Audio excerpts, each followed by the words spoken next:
Okay, hi, I'm Donna Sinclair, and I am running for State Representative, Position 2 in the 18th Legislative District. And I am doing a discussion today with Diana Perez. Diana Perez is someone who I met a little over 3 years ago. It seems like a lot longer.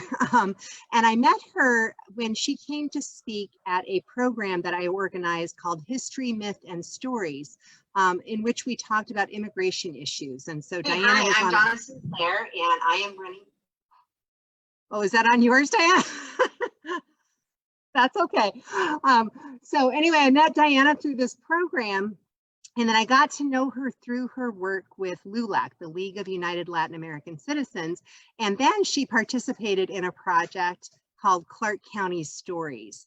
And our Clark County Stories project started with a group of my students who created an exhibit and did interviews. And we extended that to actually show the inclusiveness of our community in Clark County. And so Diana participated in that. And I think I really got to know you there at that point, Diana, because I asked you a lot of questions about your background. So I'm going to provide a brief overview of Diana professionally. She's a 25-year Pacific Northwest resident. She works for the USDA Forest Service and volunteers as a community advocate. She has degrees in wildlife management and fisheries science. She's a musician, and she founded the Southwest Washington League of United Latin American Citizens, LULAC 47013. Diana has served on numerous boards and organizations. She led the development of her neighborhood action plan in 2006 and the and she's a board member of the Clark County Volunteer Lawyers Association and the Vancouver City Council Task Force on Council representation. She was recently appointed by the governor as a commissioner for Parks and Recreation. So she's a very active person, and that's a shortened bio.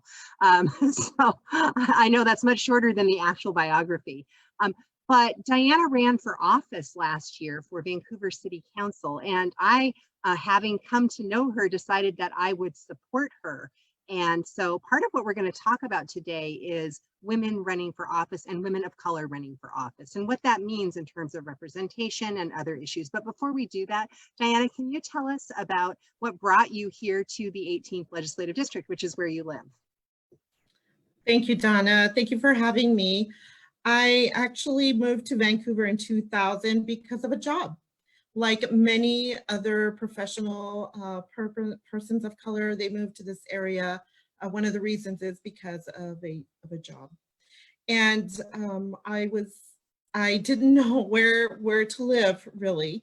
And because I didn't know anybody in the area and had been asking some of my coworkers for ideas and such. And one day I was just riding my bike down Evergreen Highway or down by beaches and so forth, and just wandered through the roads and ended up on Evergreen Highway and going down there and then going up 164th, and I just kind of liked the area down there. So I ended up buying a house down on in the Fisher's Landing area, and I've been here ever since.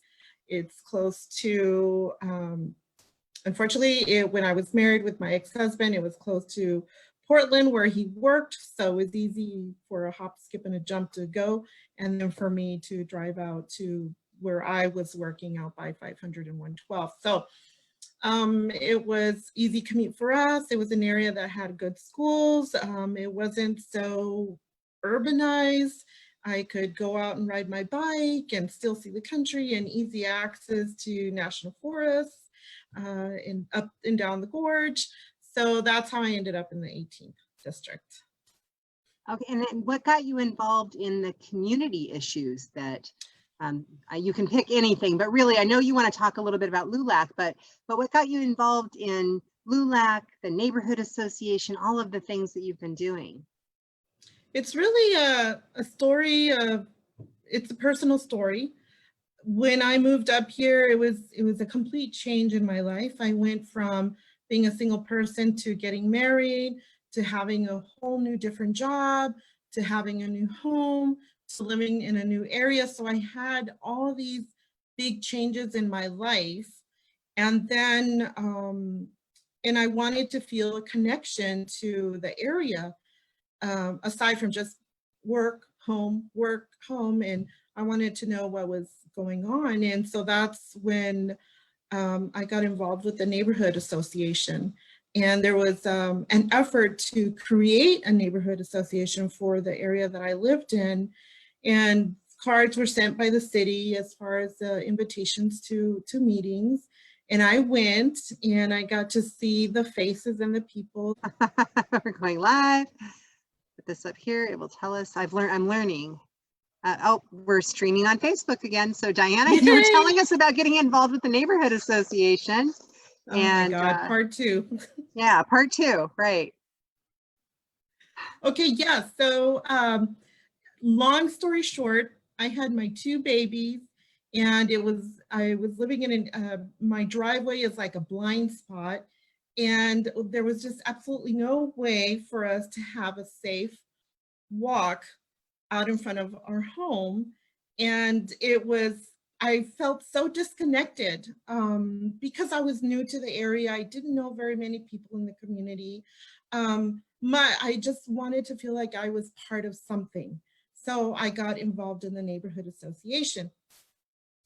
And there met some wonderful neighbors in my neighborhood, and we got together and we dove into a neighborhood action plan. So what I did is I used my skills and talent and knowledge and so forth to help write that neighborhood action plan, not reinvent the wheel, because there were other wonderful neighborhood action plans that were done throughout the city that we just took and said, oh, this is perfectly fitting to our situation. And so we needed to start somewhere. We started with the train horn noise. We started with the speed on the roadway. We started with the need for a safe pathway to walk, especially for school buses that were trying to pick up the kids. And so I was really happy that we were leaving our mark for our neighborhood to do that. And then life progresses and throws you different curveballs. And one of those curveballs was that I ended up going through a divorce. And that just changed everything for my life, my kids' life, where I was going to go in the future, what I would do in the future. So divorce does that to many people. And I had to really seek out the personal void. And so that's how I found LULAC, the League of United Latin American Citizens. I was involved in my church. I was going to St. John's Church. It was a Spanish mass. I played in the choir, played my violin, and I remember taking Trinity when she was little. And when Ben came along, it was just so hard to try to get away and try to manage a home and work on being part of something that you're just not used to.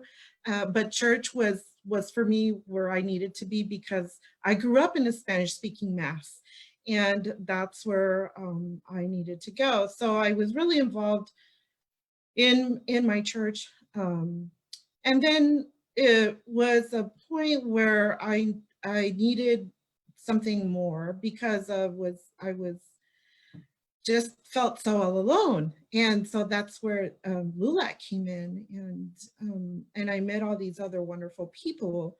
And Donna, this goes back to why I am running. And so what I'm sharing with you is kind of embarrassing, but I think it's important to share, is that I really did not get involved in politics until I was 40 years old. I may have voted before, but I never really been around politicians or was in this political mindset, or even beginning to think about it, until my 40s, my early 40s. And that had to do because of the issues that were impacting the community that I felt more a part of. And so that's where this path of politics started to grow. Did I ever see myself as a person running for office? Hell no, I did not. Did I feel intimidated by in conversations around politics? Yes, indeed I did. Did I ever feel like that was something in my world that I would do in the future. Not the least bit. I think the only thing that I really felt was really glad that I was voting. That was, for me, that was like, yes, I'm a part of this need for change. I'm going to vote. And I was voting, and I made sure that everybody I knew was voting. But I never really went beyond that, because all I knew was how to vote. And it was, so going back to founding the Southwest Washington League of United Latin American Citizens, you know, I didn't just say, I'm going to start this council. It was people in the community that I hold dear in my heart with a lot of respect, and us working together to say, you know, we have to organize. We can't be a bull in a china shop to get things done. We have to organize ourselves, learn civic discourse, learn more about how to navigate politics and policy so that we could influence and change and build. And, you know, I didn't have all those skills, but and many other folk that I know didn't have those skills either, but we wanted change. And together we were determined to do that and learn it. So we went through, you know, we worked through our national LULAC organization because we believed in the legacy that LULAC had left for the nation. Head Start, the GI Forum bill, setting the precedent for the Brown versus Board education, and many other issues. And so basically walking on the path that our founders of LULAC had started building for us. And so we founded our council, and through LULAC, we had workshops on how to navigate politics, how to run for office, how to deal with some issues, a civil rights handbook, coordinating, collaborating, building the capacity and organizing. And we're all volunteers with LULAC. This is truly a labor of love. We're not making money off of the oppression of our brothers and sisters. We're not, you know, so it's really important that we build ourselves up and we empower each other, and we have the personal training, the professional training, and then the help. So it's, I'm really proud of where we've come, and to sustain where we're going, we need to really work with our young adults and our youth to continue that legacy. Are we still on? Because I think we're still on, and I just want to say I'm struck by several things. I mean, you started by talking about your involvement with the neighborhood association as having to do with, you know, with things like feeling safe going from your driveway into the road, right? And getting to know your neighbors. And one of the things, I did a project that's an extension of the project I did that you were in on women in politics last year, where I interviewed people. And one of the things that was fascinating about it is that many of the women that I interviewed went into political life because there were issues that were very close to home for them, that they wanted to address. They wanted to make their communities better, or, you know, in one case, the very first woman who was on the county council here in Clark County wanted to clean up Klein Line. It was a mess. And she never considered herself someone who would be a politician. So women tend to come into politics through community organizing and through trying to make their neighborhood safer, or through these kinds of issues. And so you came into it through that neighborhood stuff, but then also with LULAC, which I don't know if a lot of the people who are watching know about. LULAC has a really deep and long history in the United States, and you referenced some of that. So, but we didn't have a LULAC council here in Southwest Washington. And so you started that. It sounds like you learned a lot. And so tell us, so what are some of the biggest accomplishments that you would say your LULAC, this council has achieved? And then you're also, I mean, the LULAC director for Washington State now.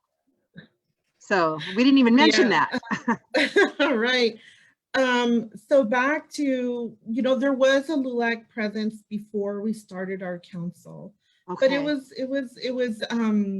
you know, organizing isn't easy. We have to build those organizational skill sets in our communities to be really effective. So we floundered a little bit before we started the Southwest Washington LULAC. I think for a couple of years, I think there were a few folks.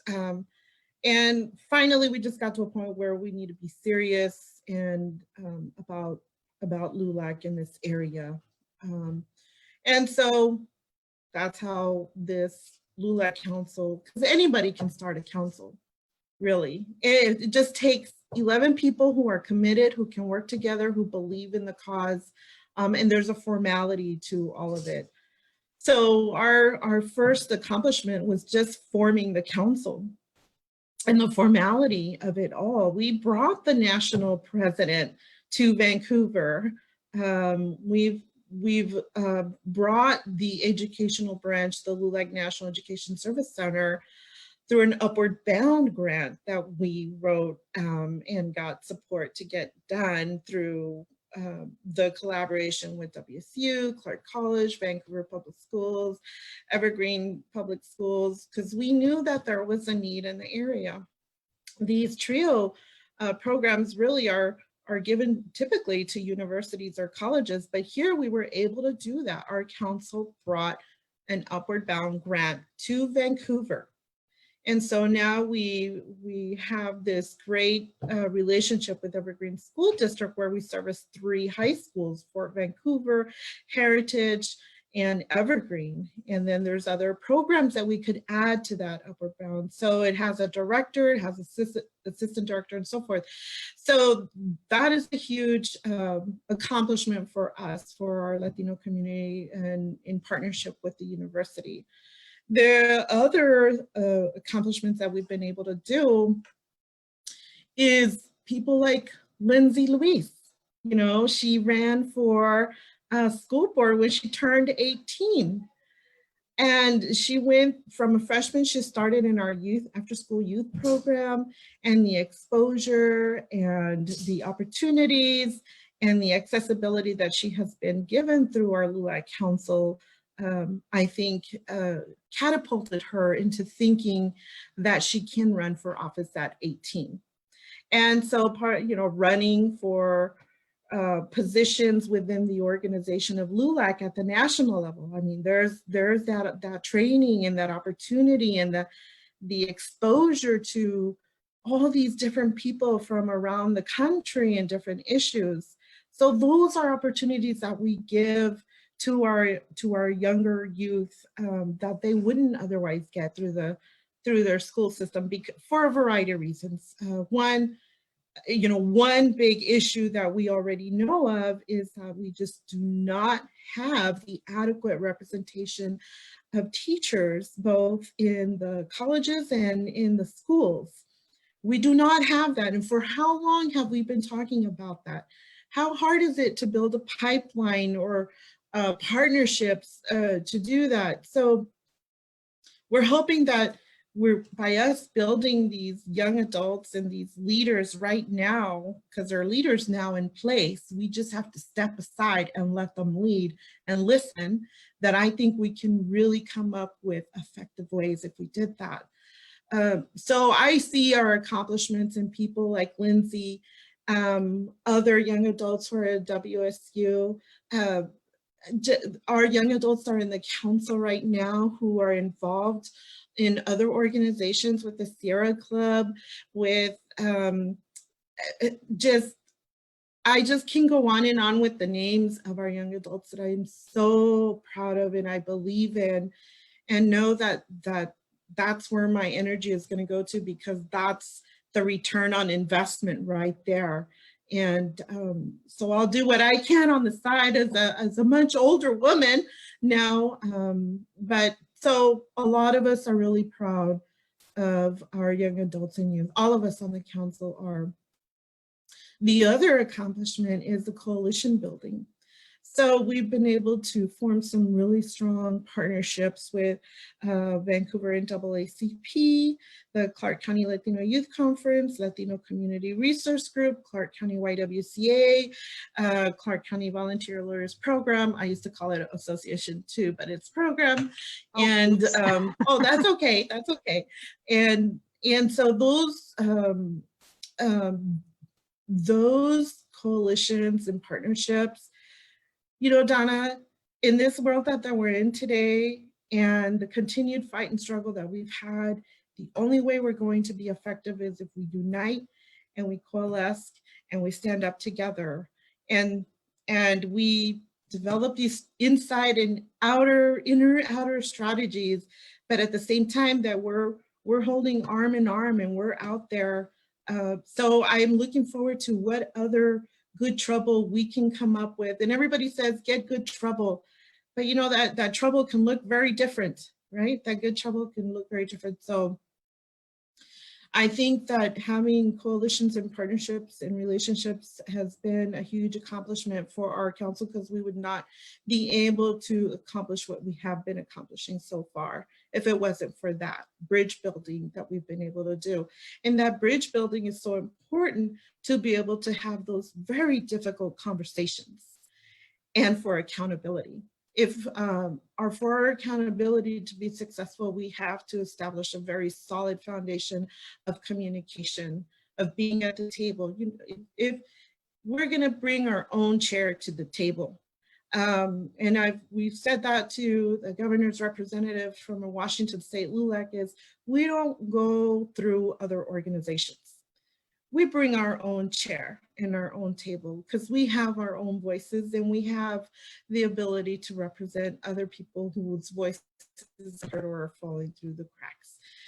And we're volunteers and we don't have to report to anyone. And so the one power we do have is that we work together effectively and efficiently. So I'm really proud about that. The other one that I know is a huge accomplishment is, and it falls under this coalition approach, is the work that we've been able to do under COVID and what's been happening right now. People don't realize how many families were impacted by the exclusion of mixed status families from the CARES Act. And small business owners who are also renters, who are also have English as a second language barrier, who are also mixed status families, and the impact there. So we have a crisis in our hands of not just COVID, but bring in the intersection of racism and climate change.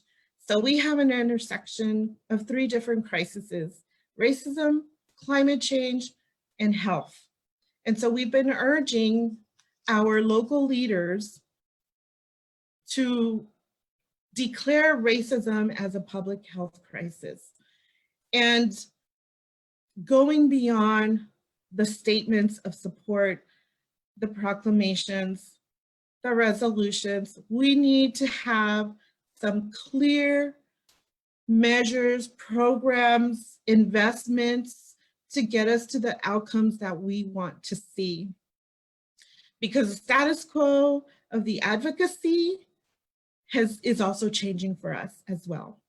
What would that look like, Diana? What would it look like to have, when you talk about that, some pragmatic action beyond declarations? What does that mean? Well, I mean, gosh, there's so much I can say. I wanted to say a couple of things. First of all, I've watched the leadership skill development that you have been doing through the LULAC Council with young people like Lindsay, but also Anna Betancourt was in one of my classes and I got to know her a little bit too. And I know that she's been involved in lobbying, and I'm watching these young people become politically active. So I really appreciate seeing that because, like you, I've always been a voter. I was excited to vote when I was 18. I was excited to take my oldest son. We used to go to the polls when we had polls, but I remember taking him the first time. It was very exciting. But I didn't get involved in politics in this way until I was 50. And so that's something that's new for me because I kind of thought that there were people who had a handle on that. So I got involved because I looked around me and I realized, even starting back as far as the late 1990s, I watched the way that our transportation systems became a political tool. In the meantime, I had 3 little kids at home and was having trouble getting home in time if I took public transportation to Portland State University. And then in the aftermath of 2016, I watched what was happening on my own, in my own district. I saw the I-5 bridge project shut down by a senator from the 18th LD. And then, I started working on a number of projects. I always did community work, mostly historical. I worked with tribal people. I did those kinds of things like community history projects. That was my contribution. And then I realized that's not enough. Because the people who were running my area, your area, these same people were just voting no on everything that seemed to me beneficial to the community. So a couple of examples include things like, the vaping, raising the vaping age to 21, for example, but also two that really stand out to me that I think will interest you. One is the public option. That's a big deal for me because I purchase my own insurance. I'm somebody who has to purchase my own insurance, and my opponent voted no on the public option. Why is that a problem to actually, have a little bit of market competition?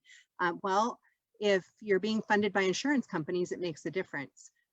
Another one that I saw people voting no on that really is disturbing to me is there was something that was passed last year on sexual harassment training for certain isolated workers. Well, I was teaching at Western Oregon University, and one of my students came in and talked to me about family members, females who she knew who worked in the fields who had been raped. And so this is a big problem. So we need to actually stop that kind of thing. And that's a public health issue too, which ties back into what you're talking about. So that's part of why I'm running for office, because I want to pay attention to the people in this district at multiple levels and not vote on ideological lines. And we are going to need people, especially in the next year or two, as we're dealing with COVID, in the midst of it, and hopefully in the aftermath of it, people who will prioritize those who are vulnerable, but people who also understand how the process works, how governance works, and believe in governance in the interests of the community. So that's what got me involved. Is I do believe that there is a place for government, and it's not just to tax people and spend, but it is actually to provide those public services that provide a foundation so that we can actually take a step up and live that, move upward in the world. It takes things like assistance through, the Washington State Need Grant to go to school. That's a big deal. Having access to education is really important, and that's something else that that my opponent voted against, is the funding for apprenticeships. So these are the reasons I'm running. So I guess that gave me an opportunity to kind of say some things that I think are really important, but because I'm hoping that we have an opportunity to talk about the importance of representation, and this is something that representation for women of color, representation for young people, representation for working class people. I think my having worked as a, both being raised in a small business environment in a restaurant and also having worked as a waitress for a number of years gives me the kind of background that means that I will pay attention to people who are part of the gig economy in a way that that others might not. Okay, are you there? Okay. Can you hear me now? I can hear you now. I can hear you perfectly. It's like you're right there on Zoom. Oh, God. Oh, right. People watching this. Maybe I'll actually edit the video before I put it up on YouTube so that it's a little more cohesive. These are the realities, right?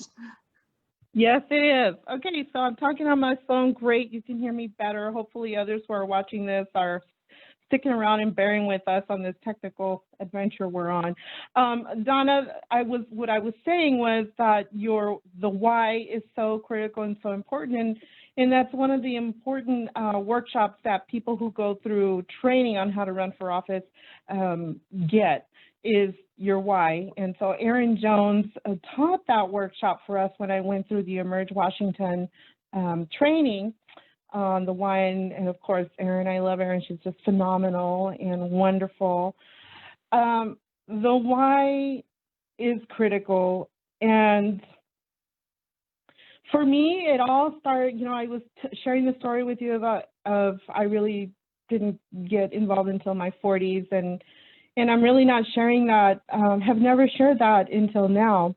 So I think it's important for other people to realize that when you don't need to know everything and everyone. You just need to have those people who want to help you, and you have to let them help you.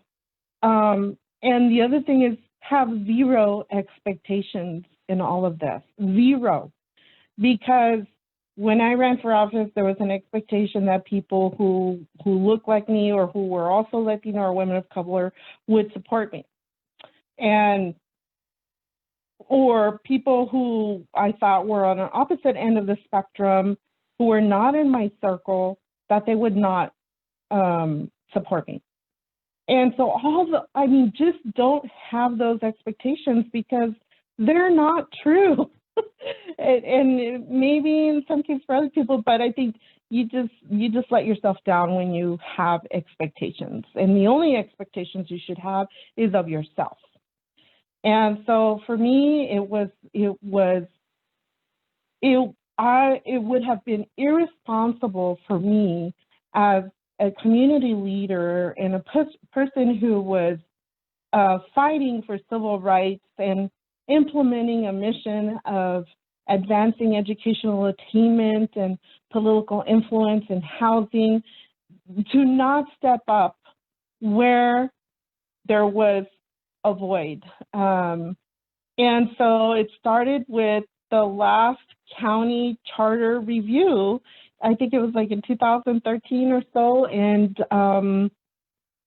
there was a call out for people who wanted to run for freeholders, and I'm like, what is a freeholder? I was Googling it and searching it and calling, what is a freeholder? And so the terminology and the vocabulary in the political world too, I mean, that's a whole other thing to learn, and you learn it from your involvement in local politics. So I learned what a freeholder was. Like, oh, okay, it's nonpartisan, great, because as a federal employee, I am under the Federal Hatch Act, and I cannot run for partisan races. And so it was volunteer, and it was nonpartisan, and it was only like 2 years, I think. So I called somebody who I consider a good mentor, and said, what is this? I want to do it. I feel like it's important that I put my name on it. And my mentor said, okay, let's do this. So went online. Oh, you're in this district. And I go, what district? What are you talking about? Oh, well, it's broken up into districts. I was like, oh my gosh. So learning about the county having districts and the school board having districts, but the city doesn't, and it's like, what? And trying to put all that and understand it. I was doing okay. I was surviving. So I'm like, okay, my mentor said, do this. Do it on this district. And I don't even remember what district that was. And I said, okay, I'll do it. So I go online, and I don't remember what I did. I had nobody to guide me, nobody to show me. I just followed the instructions, right? And then Nan Henriksen puts in her name in the same district. I was like, okay. And then I learned about who Nan Henriksen was. And it's like, wow, well, there goes my chance. But I still wanted to go through the experience. And I remember having these meetings where some of the state representatives bring in the freeholders to talk to the people, and it was one that Liz Pike and Ann Rivers put together, and it was a meeting at the Camas Police Department, and Greg Kimsey was there, and all these people that I didn't know, and I was going to go by myself. And I knew if I didn't show up, that would look good. That would look bad, number one. Number two, that's not who I am. So I called one of my dear friends and said, come with me, please. So she did. And we went. And of course, we were the only two people of color there. And talk about feeling like a fish out of water. But you stick to your values, you stick to your why, and you present yourself, you show yourself, you hold that space because you're doing it for a reason. And it was a wonderful experience. And it was just my filter, my feelings of just being nervous. This is a first timer. So you really have to work hard to not let that hold you back, because the best thing you could do is just run on your values. It's your values. What are your values? And it was a wonderful experience. I didn't know what I was doing. People were spending money doing brochures and little things, and I'm going, oh my God, this is real. This is, you're running a campaign. And so I had my little cards and giving them out, and I'm sure people are like, who is Donna Perez? Oh, but that's okay. And trying to talk to the community of, yeah, it's a freeholder. And so in my circle, it's like, what the hell is a freeholder? So it was just, the point is that by me learning, everybody around me was learning too. And I thought that was very, very important. So fast forward to city council. And so I've always wanted to push myself and to be the best version of myself. And I always seek out people who have those same values, and because we push each other to be the best versions of ourselves. And so one day I felt like, and this is when the administration changed, and I was just pretty much disgusted and overwhelmed with everything that was happening. And I thought, I'm going to be a lawyer. And said, okay, I'm going to be a lawyer because these people need to be held accountable for what's happening. So, and I want to get an advanced degree. So I studied, I was working full time, am still working full time. My kids, they're a little bit older now, and they're teenagers, so their needs are a little bit different.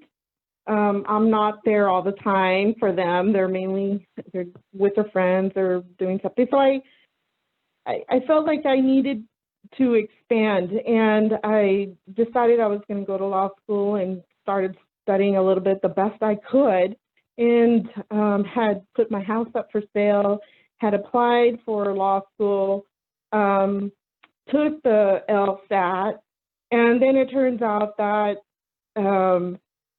I couldn't sell my house because the septic tank needed to be replaced, and it was like $27,000. So that was how I was going to invest in law school, was to sell my house.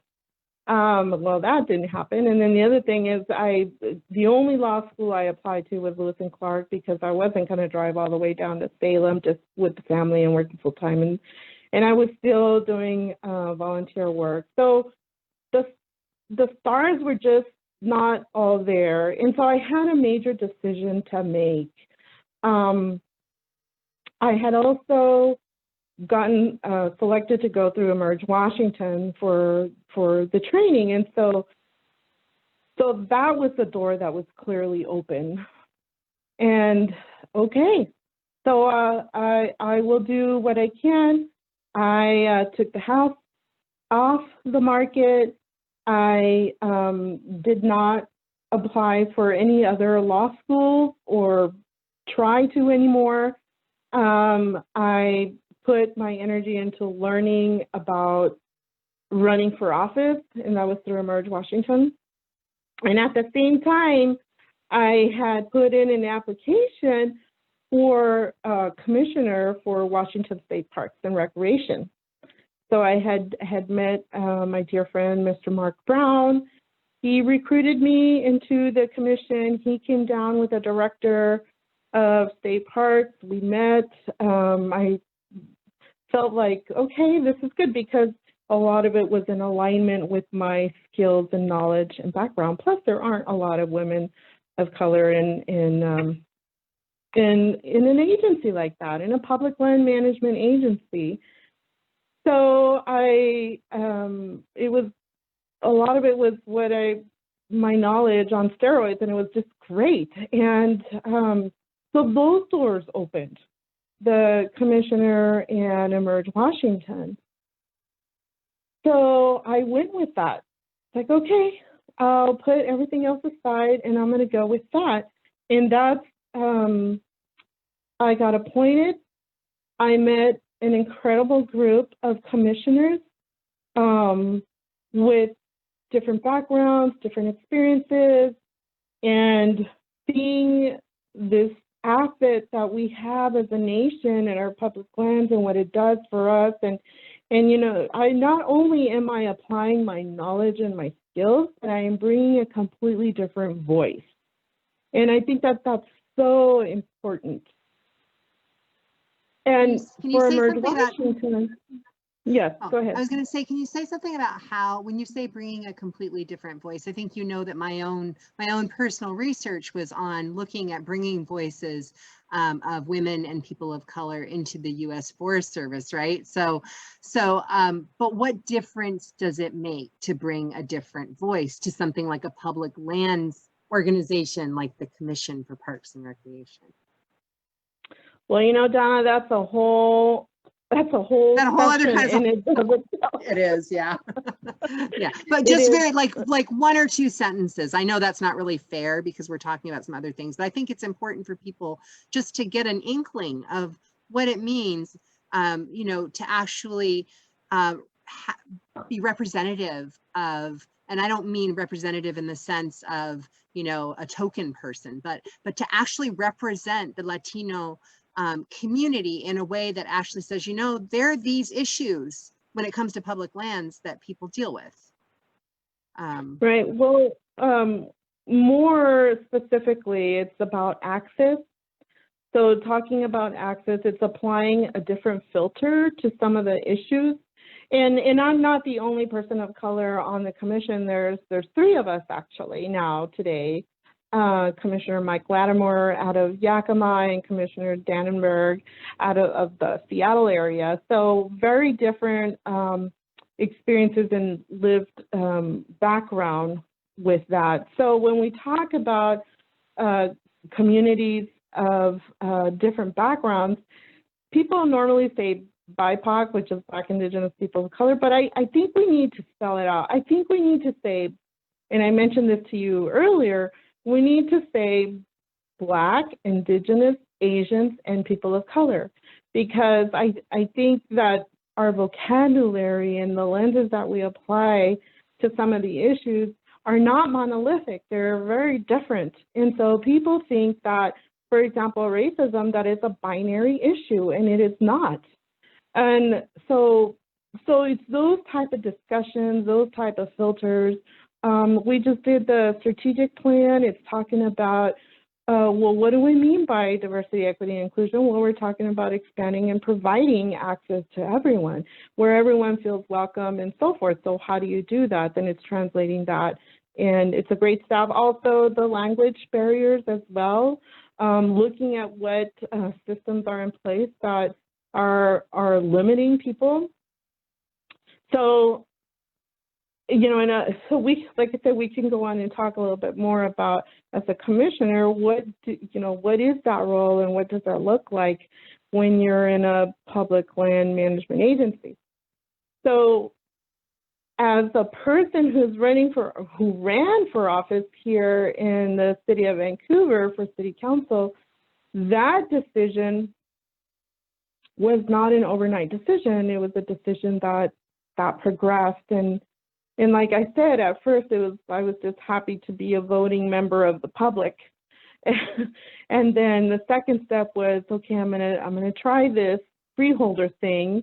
not recognizing that it was part of it was like running for office. It was running for office, but don't know how better else to explain it. And then the third thing is, you know, trying to make these personal life decisions where the universe just kind of places the other doors for you, and it's up to you to open them. So that's when I had applied for the appointment on City Council, where Alicia Topper's seat was available, and I had applied for that appointment. I felt like I had prepared myself to do that, and I felt like it was the best place because it was nonpartisan, because it was local, because it was time for my values and other voices to be reflected on City Council. And so that, I don't know if you want me to dive into that experience, but yeah, go ahead. Talk about that. Talk about that experience, because running for City Council was probably a lot different than running for freeholder, I imagine. Oh my God, yes. So I had some great people provide advice and tell me what I needed to do. I think the number one thing was my campaign team, Jake Garcia and Audrey Miller in Tavis. They had started their own little campaign business, Apex Strategies, and I was their first client, and it was just wonderful. And they worked so hard. And I met with Jake and Audrey, and for those of you who are listening who know, and you know them, they're just awesome, amazing individuals who work so hard and are also learning and growing in the area and have so much to contribute. So I learned a tremendous amount from them on this, and we learned together too, because as a woman of color, I feel like everything I did was scrutinized, and that was just me seeing and hearing. And so who do I turn to talk about that as a woman of color? So there were no other women of color in the area that I could really talk to about these things. And I feel that there is not a lot of support for women of color running for office in this area. More so, I think it exists in Seattle and possibly in the Eastern Washington or Spokane area. But here in this region, it does not exist. And it's because we don't have women of color in those leadership positions to be able to assist, or there's this mainstream of people in the party who, you know, if you're not blessed by certain people in the party, then, I mean, the politics, right? The internal politics that happens and so forth. And I did have some people that I could call and that were willing to help. But, you know, I just felt so alone, if that makes any sense. And I'm sure maybe other candidates do too. And so trying to explain it to my family for them to understand, I mean, they couldn't understand. And so I just struggled a lot. I mean, I struggled finding, because there were so many people running, I struggled finding the resources that our campaign team needed that they got for Burge, Washington, because we ended up getting a phenomenal treasurer on our campaign team to help out. But there were other things that I think areas that could improve. And so my website was built by a woman of color. My photos were made by a woman of color, although my headshot was made by a wonderful Kate Singh. So I was really happy about that. I think that it was just, somebody said, don't have any expectations. I didn't have any expectations. Where I focused on it was the people. I focused on knocking on those doors. I focused on introducing myself. I focused on going into neighborhoods that probably people don't go into. I focused on making sure that people felt like I was listening and I was hearing what they were saying. I really wanted to understand the issues, and everybody that was running was also working hard and also understanding the issues. So there were people that said, oh my God, you're the first one who knocks on my door. Oh my God, this is the first time I actually meet somebody who's running for office. Oh my God, I can't believe you're here. So, and then others, it's like, you know, I am voting for you because my family cannot vote. And it's important that I vote for you because I know that you'll represent them. And other comments of ensuring that when I spoke in a room of white people, that they can see themselves in me, that it was relatable. So those are things, you know, that I had to work on, because I'm so used as an advocate talking about, you know, the issues in a certain way. And so when you're running as a candidate, you're an advocate too, but it kind of looks a little different. So trying to figure out what that difference really is for this race, the race that I was in, was one of those learning moments, because it's not the same everywhere else. So yeah, that's really, I think that's really interesting, Diana, because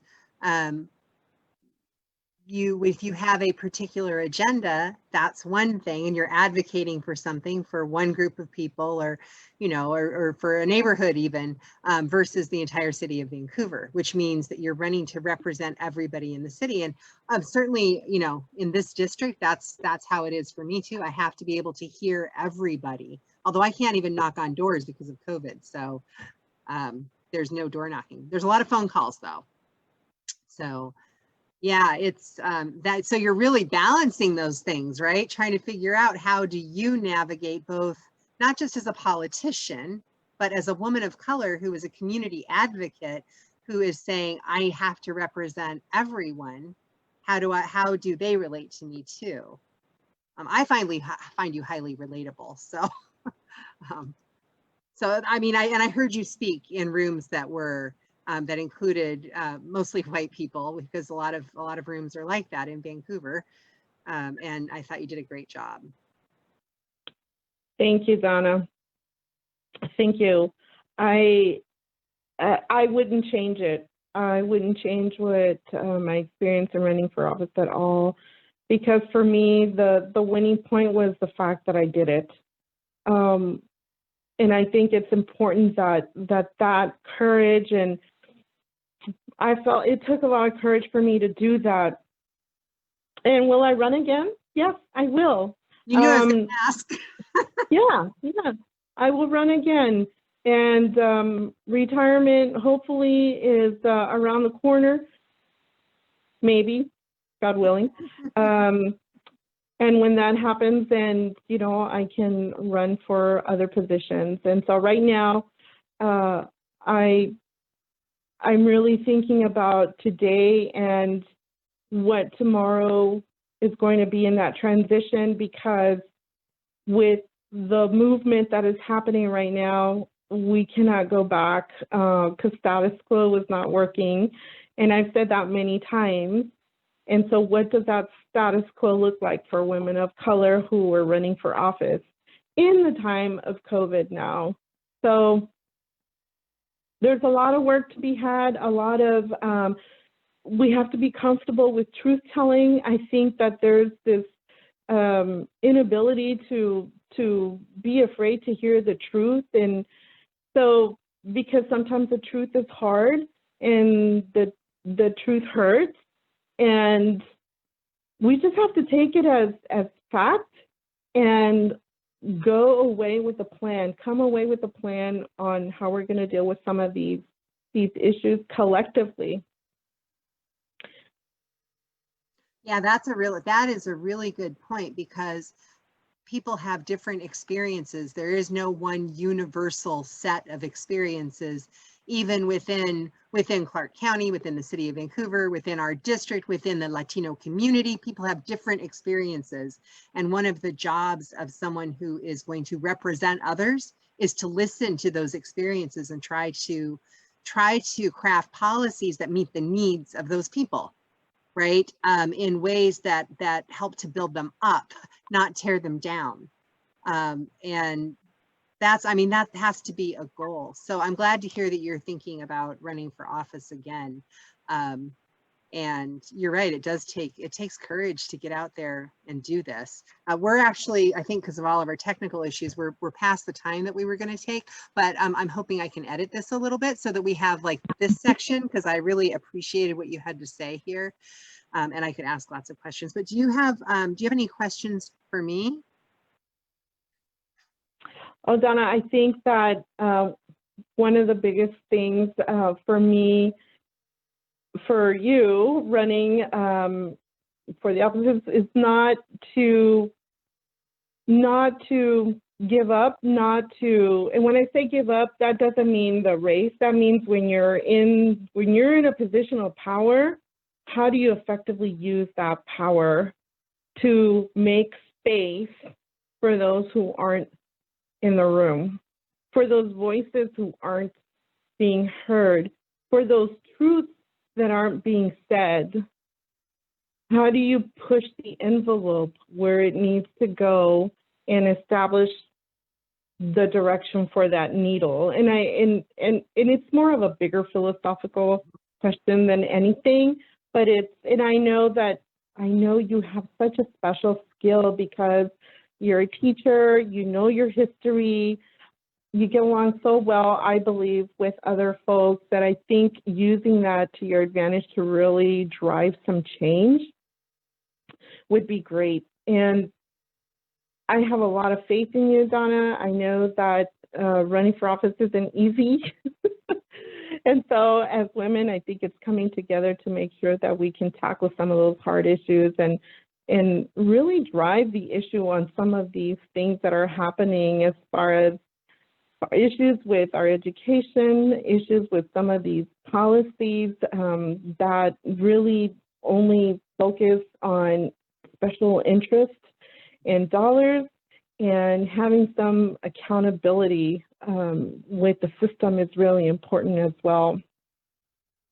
Yeah, I agree with you, Diana. And I think it starts with having the courage to run for office in the first place. And then it does mean having the courage to speak up in a room where people may not like what you have to say. And I've been doing this for several years now, and I've had those uncomfortable experiences, and I always remind myself that I need to take that with me, because oftentimes all it takes is asking a question that other people aren't asking for them to consider other ways of thinking. And then I'm sure it also takes some battling, which I'm also prepared for. So I'll just make that clear. I mean, it takes standing up for things, standing up for what's right. And there's a lot of things that are happening that should not be happening. And we need people like you to run for office who will have the courage to say, this is not okay, and we can do better, because we can. So do you have anything else to add? Yes, we can all do better. Absolutely. There's a lot I want to add, but I know that we're at the end. So just we have to ensure that people vote. And when I say people, let's break it down. We have to ensure that our elderly are able to get their ballots in the drop box. We have to ensure that our people with disabilities are having a table, having a chair at the table, and that we're addressing those needs as well. And we have to ensure that our younger adults get inspired to vote also. And then we have to make sure that people register. I think just starting with that is so critical, and we've been working so hard with that, but what can we do differently to continue that. This last primary tells you there was a huge voter turnout, but I also know a lot of people that didn't vote either because they were too busy. They just didn't have the time. And so we can't just yell at people over Facebook or social media to get the vote out. So what else can we do? And so I just challenge everyone out there to really start at home, making sure that your family and relatives are going to vote, gather the ballots, go take them to a drop box, because if you haven't seen the obvious disruption in our ability to vote, the democracy, I don't know what other proof you need to see the challenge in our democracy that has been happening since this administration has come into place. And look at the voting records of people who are in congressional office. Just look at that. Who votes against equal pay? Who votes against having people put in cages? Or continue to be put in cages? Who votes for dehumanizing policies? Those are not the values that our society needs to be able to have a functioning, happy, healthy community. We all want to eradicate awful societal issues, and we've got some serious issues that we need to tackle that we're not tackling, and it has to do with the grossness of our society right now with sexual abuse, pedophilia, trafficking, and so forth. Those are really tough issues, and I think that that's where we need to also put a spotlight on, because our children do not deserve that type of world. Other thing is you're absolutely right. I mean, people agree on these things. Nobody thinks that pedophilia or sex trafficking is okay, and yet it's used as a political tool to demonize the other side. So that needs to stop. We need to recognize that we are all living in these communities together, and that we have to talk about the issues. And I'm with you. A soliloquy on Facebook complaining doesn't do anything, and you have to vote. If you want to affect change, you have to vote. You can complain all day long on Facebook, but it won't make any difference except to alienate people. So I get a little worked up about that too, Diana. I'm going to say thank you and stop the live stream, and then we can say goodbye, okay? Thank you so much for doing this with me. I really appreciate it.